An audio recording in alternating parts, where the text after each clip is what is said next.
O que aconteceu no dia 28 de abril de 2025?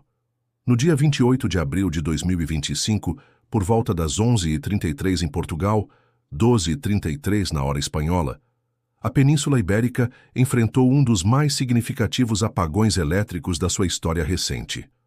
O colapso da rede afetou não apenas Espanha e Portugal, mas também teve impactos no sul da França, resultando na desconexão automática da rede elétrica ibérica do restante da Europa.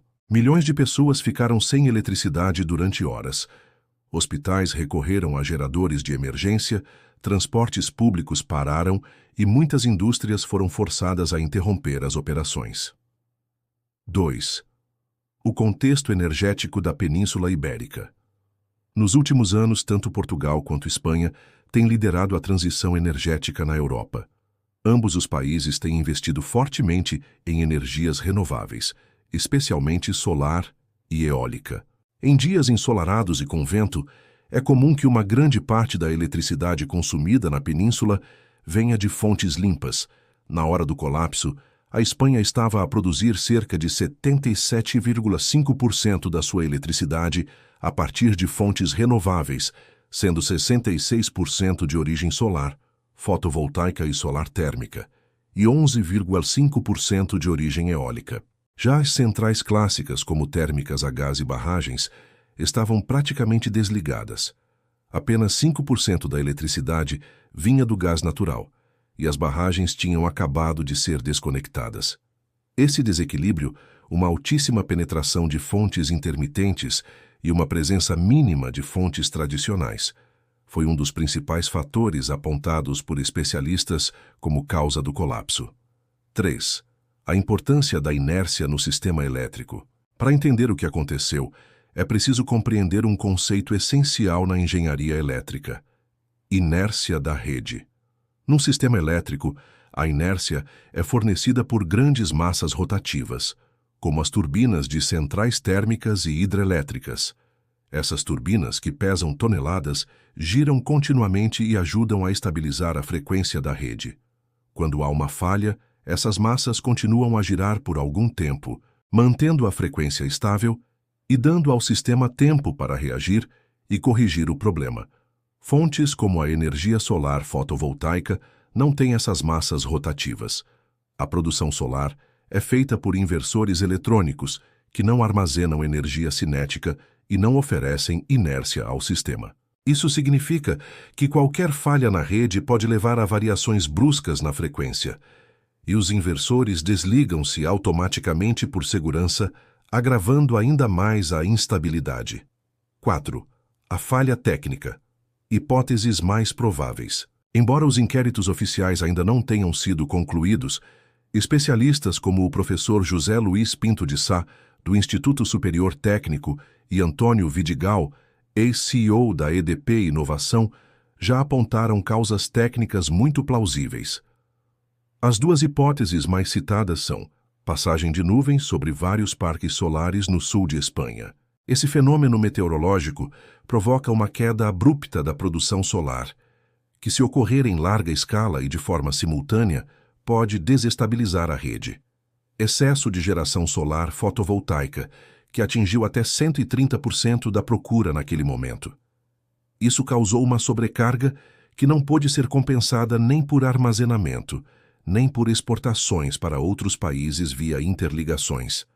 A energia excedente não teve para onde ir. Como consequência, a frequência da rede começou a oscilar fora dos limites seguros.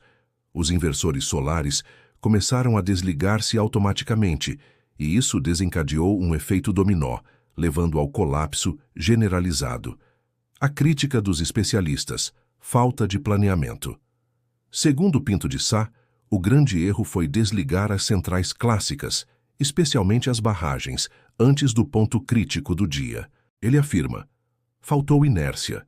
As centrais que têm turbinas pesadas não estavam a funcionar.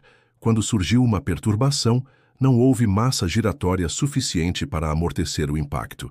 Antônio Vidigal complementa: os inversores usados pelas centrais renováveis são do tipo grid following, ou seja, eles seguem a frequência da rede, mas não ajudam a estabilizá-la. E quando mais de 75% da geração provém desses dispositivos, o sistema torna-se assintoticamente incontrolável, ou seja, perde a capacidade de se autorregular.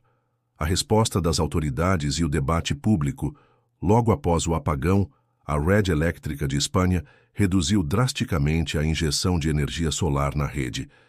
Essa decisão foi interpretada por muitos especialistas como uma admissão tácita de que o excesso de solar tinha, de facto, contribuído para o colapso. Entretanto, o governo espanhol foi mais cauteloso. A ministra para a Transição Ecológica, Sara Ahgeson, afirmou que é irresponsável e simplista culpar as renováveis sem concluir os inquéritos. Para ela, é necessário investigar todas as possibilidades, incluindo falhas técnicas, humanas e até ciberataques. Papel dos inversores e tecnologias de apoio. O incidente também levantou questões sobre o tipo de tecnologia usada para ligar renováveis à rede.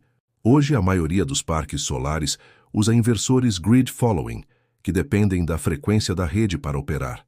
Porém, há uma tecnologia alternativa chamada grid forming, que permite aos inversores ajudar a formar e manter a frequência da rede, como fazem os geradores tradicionais. Essa tecnologia já está disponível, mas ainda não é amplamente adotada, em parte pelo custo e pela falta de regulamentação clara. Lições e recomendações para o futuro.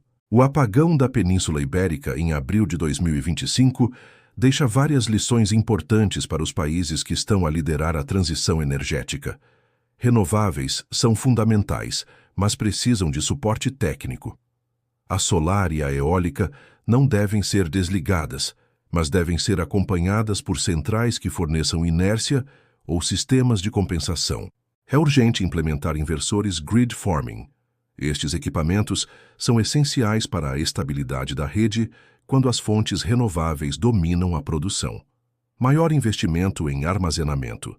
Baterias, hidrogênio verde e bombagem hidroelétrica são ferramentas-chave para absorver picos de geração e estabilizar o sistema. Planeamento operacional mais conservador. É necessário manter centrais clássicas ligadas em horas críticas do dia, mesmo que em baixa potência, para garantir a estabilidade.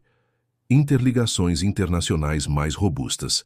Se a Península Ibérica tivesse capacidade para exportar mais energia naquele momento, talvez o excesso de solar não tivesse causado a falha.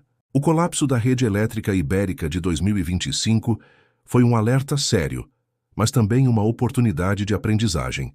Ele mostrou os desafios técnicos reais que surgem quando se tenta operar um sistema elétrico moderno com alta penetração de renováveis, sem o suporte necessário em termos de estabilidade e flexibilidade. A transição energética continua a ser essencial para combater as alterações climáticas, mas ela precisa ser feita com rigor técnico, investimento em novas tecnologias e com a prudência de quem sabe que um sistema elétrico não pode falhar.